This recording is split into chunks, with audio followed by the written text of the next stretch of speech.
Você sabe o que significa o amor? Não é aquele amor de novela que toda a gente conhece, né? Esse amor de novela, ele sai do amor e vai ao ódio em segundos. Não, não é esse amor. É o amor que vem da fé. Nós vamos descobrir através do apóstolo Paulo. Hoje nós vamos ler 1 Coríntios capítulo 13. Vamos pedir a direção do Espírito Santo. Meu Deus, eu peço que o Senhor envie o teu Espírito agora para falar através dessa mensagem que Paulo deixou aos Coríntios, nessa epístola. Meu Deus, fala com a gente e revela a tua vontade para a nossa vida. Amém. No versículo 1 ele diz: ainda que eu falasse as línguas dos homens e dos anjos e não tivesse amor, seria como o metal que soa ou como o sino que tine. E o Bispo Macedo, ele explica tão bem aqui nesse comentário. Ele diz assim na parte 1, se hoje a capacidade de falar fluentemente vários idiomas é considerada valiosa, imagina naquela época uma pessoa ter a habilidade de falar as línguas dos homens e dos anjos. Paulo usa esse argumento para mostrar que o amor supera qualquer conhecimento ou habilidade humana. Normalmente as pessoas só associam o amor à emoção, sentimentalismo e filosofias. No entanto, o amor carrega na sua essência características como sacrifício, doação e renúncia. Deus é o maior exemplo desse amor na sua totalidade. Ele foi capaz de sacrificar o próprio Filho em favor de pecadores e hoje nos ensina a ter esse fruto em prol dos outros. E aí, na parte B, ele diz o metal e o sino. Geralmente os sinos e os instrumentos de metal, como trombetas e pratos, eram usados para conclamar os adoradores para os cultos nos templos pagãos. O ruído estridente e contínuo despertava as pessoas no primeiro momento, mas depois cansavam e atormentavam. Paulo usa esse elemento para explicar que a pessoa que não tem o amor de Deus dentro de si tem facilidade em ferir e ofender as demais. Suas atitudes podem reverberar, mas são vazias e não têm valor. Veja que profundo, né? Só nesse sino aqui que tine, para a gente pensar e refletir nos nossos dias de hoje. Não precisamos ir muito longe. Você vai na fila do mercado, ou às vezes você está no trânsito, ou você está na rua, ou você precisa estar uma situação ocorrendo em que as pessoas são chamadas. Ali você vê a falta do amor, porque as pessoas, uma quer atropelar as outras, no trânsito deixa-se o respeito, você vê no mercado as pessoas fazendo coisas que você fica até espantado, quer dizer, a falta desse amor. A pessoa, por não ter esse amor, e ela está ferida na alma dela, ela termina ferindo também os outros e despejando todo o lixo que está dentro dela para os outros. E aí Paulo continua dizendo assim: e ainda que tivesse o dom de profecia e conhecesse todos os mistérios e todo o conhecimento, e ainda que tivesse toda a fé, de maneira tal que transportasse os montes e não tivesse amor, nada seria. Lembra que no capítulo anterior os coríntios estavam brigando porque achavam-se uns melhores do que os outros? Então ele está falando que ainda que ele tivesse os dons, ainda que ele tivesse uma fé de transportar montes, o amor faltando, então faltaria tudo. Sabe o que é esse amor? É você ter a consideração pelo seu próximo. É na falta deste amor que você vê os desentendimentos. Aonde está a maioria dos problemas do ser humano? Começa a observar. Na sua grande maioria, está na causa do próximo. Se você sente uma dor, quem causou essa dor? Ou é o seu filho, seu marido, seu irmão, sua mãe, seu pai, um familiar seu, um patrão, um colega de trabalho. Então, quer dizer, a maioria dos problemas dos seres humanos, ela é causada por terceiros, por pessoas que estão à sua volta. O problema de relacionamento é a falta do amor, o amor da fé, é o amor sacrifício. E aí ele continua no 3. E ainda que distribuísse toda a minha fortuna para sustento dos pobres, e ainda que entregasse o meu corpo para ser queimado, e não tivesse amor, nada disso me aproveitaria. Olha, isso aqui é muito forte. Há pessoas que pensam assim: eu vou aplacar a ira de Deus ou o que eu faço de errado fazendo caridades.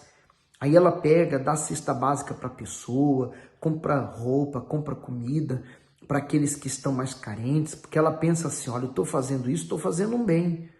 E com isso Deus vai olhar para mim. Engano seu. Porque o que vai fazer Deus olhar para você é a sua fé sacrificial. É o seu sacrifício constante e não a sua atitude de caridade. Porque o que nós fazemos pelo nosso próximo, né, de bom, é uma obrigação nossa como cidadãos, mas como cristãos também. É algo que se já espera do ser humano.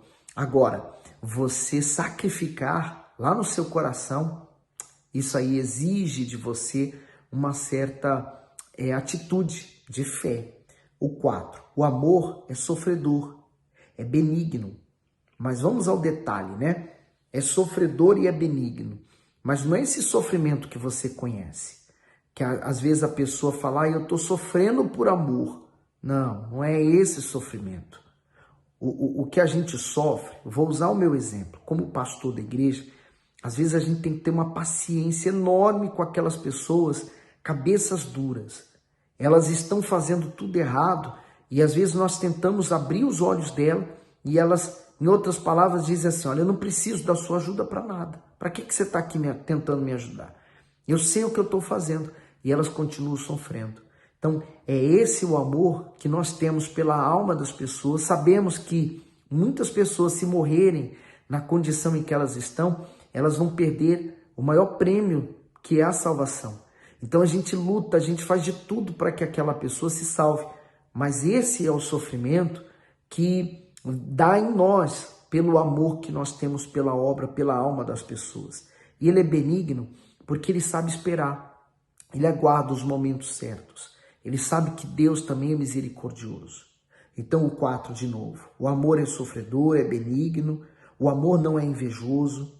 O amor não trata com leviandade. Não se ensoberbece. Não se porta com indecência. Não busca os seus interesses. Não se irrita. Não suspeita mal. Não folga com a injustiça, mas folga com a verdade. Tudo sofre, tudo crê, tudo espera, tudo suporta. Eu posso até comparar o amor da mãe para os seus filhos, né? Um amor incondicional. Quer dizer, ela não está condicionada às circunstâncias. Ela ama, é o filho dela. Independente do que ele faça, de quem ele seja e o que está acontecendo, ela continua sendo a mãe e amando aquela criança. Assim é o amor de Deus por nós. Independente das circunstâncias, do que fazemos ou quem somos, ele continua nos amando. É um amor muito grande, muito verdadeiro. Olha o que o Bispo Macedo diz.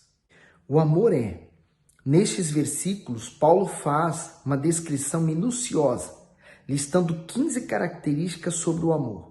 Embora a igreja de Corinto estivesse cheia de dons, estava vazia do fruto do Espírito.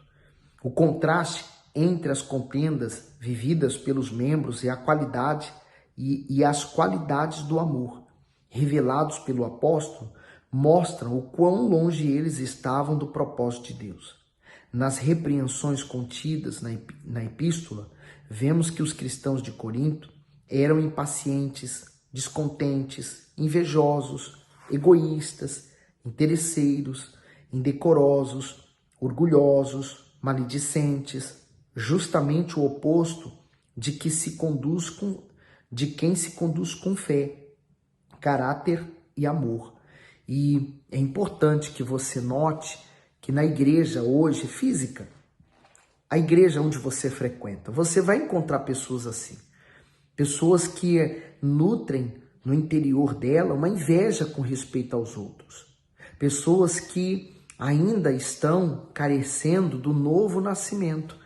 Mas nós temos que suportá-las, nós temos que orar por elas para que elas venham ter forças para poder se encontrar com o Senhor Jesus. E graças a Deus, a igreja, ela é um hospital. O doutor, ele está pronto para atender toda a gente que ali chegar. Então, que todos aqueles que se entregarem de fato a essa palavra, a palavra de Deus, que encontrem o autor dela. E aí, continuando no 8, o amor nunca falha, mas havendo profecias, serão aniquiladas. Havendo línguas, cessarão. Havendo conhecimento, desaparecerá. E o Bispo Macedo explica. Estes são os verbos usados para enfatizar que todos os dons não serão necessários na eternidade.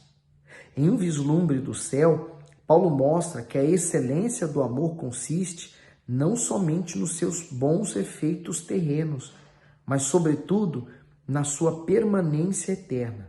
O apóstolo destaca as profecias, o conhecimento e a fé como sendo os principais dons, mas até eles passarão, junto ao Altíssimo.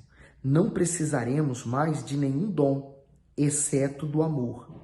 Este permanecerá para que possamos amar intensamente o nosso Senhor e os demais salvos na eternidade. Vamos ler agora o 9. Porque em parte conhecemos e em parte profetizamos. Mas quando vier o que é perfeito, então o que é, em parte será aniquilado. Quando eu era menino, falava como menino, sentia como menino, pensava como menino. Mas logo que cheguei a ser homem, acabei com as coisas de menino. Porque agora vemos por espelho em enigma, mas então veremos face a face. Agora conheço em parte, mas então conhecerei como também sou conhecido. E o Bispo Macedo explica. Tão maravilhoso esse texto, olha só. Para comparar a vida terrena e a vida eterna, Paulo usa o exemplo de uma criança que, embora tenha pureza, não dispõe de entendimento. Por isso, é limitada no falar, no sentir e no pensar. O desenvolvimento humano ilustra o desenvolvimento na fé. Ou seja, ao nascer, o bebê não sabe nem sequer falar, mas aos poucos a criança começa a articular as primeiras palavras. E à medida que ela cresce, seu raciocínio se expande e suas habilidades se desenvolvem. Com isso, ao viver e acumular experiências nas fases da vida, o ser humano ganha maturidade, até chegar o momento em que ele se despede da sua existência neste mundo. Da mesma forma, é a vida de quem nasce de Deus. Cada dia, cada luta e cada prova representa um passo rumo à eternidade. No céu, o salvo se deleitará na vida eterna, o projeto perfeito do Altíssimo para o homem. O céu foi preparado com tamanha grandiosidade e beleza que qualquer imaginação ou descrição humana é insignificante perto da sua realidade. Porém, a maior bênção do salvo não será entrar neste lugar perfeito, e sim ter o pleno conhecimento do Senhor e habitar para sempre com Ele. Veja quão importante é nós desenvolvermos, a nossa salvação dia após dia, porque Deus chamou você como você estava. Mas uma vez que você vem à igreja e você começa então a participar dos cultos, Deus começa a levar a seu conhecimento a vontade dele. Você só vai permanecer da forma como você chegou na igreja se você quiser, ou se você não aceitar a palavra dele. E ele termina dizendo no 13, agora, pois, permanecem a fé, a esperança e o amor. Estes três, mas o maior destes é o amor. Olha o Bispo Macedo explicando. A fé, a esperança e o amor. A fé é o princípio fundamental da salvação, pois somente por meio dela o homem se volta arrependido para o Evangelho. Pela fé, ele é regenerado e nasce de novo, para então desenvolver seu relacionamento diário com o Altíssimo. Portanto, é impossível chegar-se a ele sem fé. Somente pela fé, o ser humano se mantém unido ao Senhor Jesus e desenvolve o fruto supremo do amor.